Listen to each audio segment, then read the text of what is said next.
Welcome to మెగానెన్ TV. ప్రజాస్వామ్యంలో తమ హక్కుల కోసం, న్యాయం కోసం శాంతియుతంగా పోరాడే హక్కు ప్రతి ఒక్కరికి ఉంటుంది.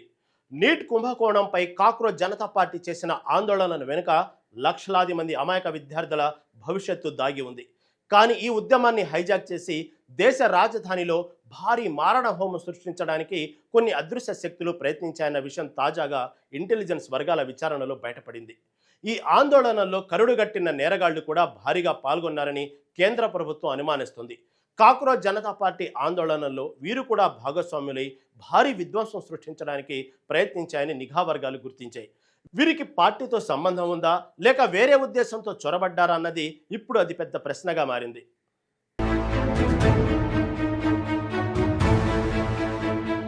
పోలీసులపై దాడులతో పాటు సాక్షాత్తు దేశ పార్లమెంటు ముట్టడి సమయంలోనూ ఈ విధ్వంసకర శక్తులు చొరబడ్డాయని ఢిల్లీ పోలీసులు గట్టిగా అనుమానిస్తున్నారు.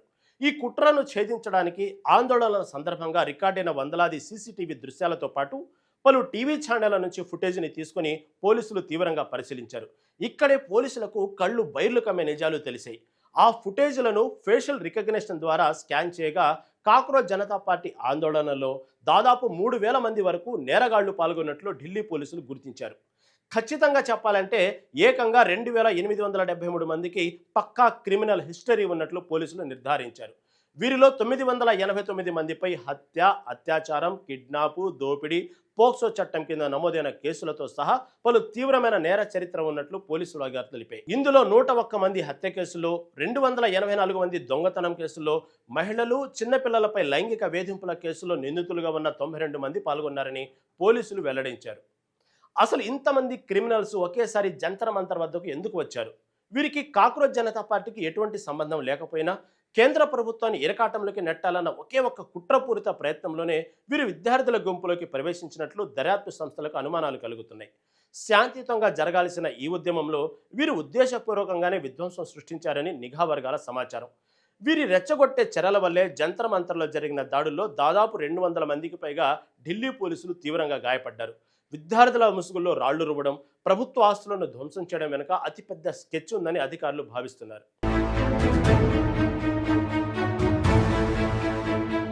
పోలీసులు భద్రతా సిబ్బందిపై దాడులు చేయడం, బారికేడ్లను బద్దలు కొట్టడం, రాళ్లు రువ్వడం, పెప్పర్ స్ప్రే ఉపయోగించడం, వాహనాలను ధ్వంసం చేయడం, వాహనాల లోపల ఉన్న పోలీసులపై దాడి చేయడం, నిరసన మార్గంలో ఉన్న ప్రజా ఆస్తులను, దుకాణాలను ధ్వంసం చేయడం వంటి ఘటనలు పలు ప్రదేశాల్లో సీసీటీవీలలో రికార్డయ్యాయి. కొన్ని ఫుటేజీలలో గుంపుగా బారికేడ్లను బద్దలు కొట్టి ముందుకు సాగడం, జూలై 20న సంసద్ మార్గ్ వద్ద పలు చోట్ల రాళ్లు రువిన దృశ్యాలు కూడా ఉన్నాయి. అదే రోజు జంతర్ మంతర్ సమీపంలో పోలీసులు లోపల కూర్చున్నప్పటికీ గుంపు పోలీసులపై రాళ్లు రువ్వి వాహనాలను ధ్వంసం చేసి ఒక పోలీసు వాహనాన్ని బోల్తా కొట్టించడానికి ప్రయత్నించింది. టాల్స్టాయ్ మార్గ్ వద్ద ఒక వాహనానికి నిప్పు పెట్టడం, బస్సు టైర్లను పంక్చర్ చేయడం సీసీటీవీలో రికార్డైంది. కేంద్ర మంత్రి రాజీనామాతో సీజేపీ ఆందోళనను విరమించినప్పటికీ అసలు దర్యాప్తు ఇప్పుడే మొదలైంది. పోలీసుల విచారణలో మరో సంచలన విషయం తెరపైకి వచ్చింది. దాదాపు నెల రోజుల పాటు రోడ్లపైనే ఉన్న లక్షలాది మంది విద్యార్థులకు, ఆందోళనకారులకు రోజు భోజనం, మంచినీరు ఎక్కడి నుంచి వచ్చాయి? జొమాటో, స్విగ్గీ యాప్స్ ద్వారా భారీ ఎత్తున ఫుడ్ డెలివరీ చేసిన వారితో పాటు నేరుగా అక్కడికి వచ్చి ఆహారాన్ని పంపిణీ చేసిన వారిని కూడా విచారించాలని పోలీసులు నిర్ణయించారు. ఇంత భారీ స్థాయిలో ఫండింగ్ ఎవరు చేశారు? ఈ ఆహారం పంపిణీ ముసుగులోనే క్రిమినల్స్కు ఆశ్రయం కల్పించారా అన్న కోణంలో లోతైన దర్యాప్తు జరుగుతుంది. మొత్తం మీద కాక్రోచ్ జనతా పార్టీ ఆందోళనలో క్రిమినల్స్ ఉన్నారని ఇంటెలిజెన్స్, పోలీసుల అనుమానం నిజమైతే ఢిల్లీలో ఒక పెద్ద ప్రమాదమే తప్పిందని మనం భావించాలి.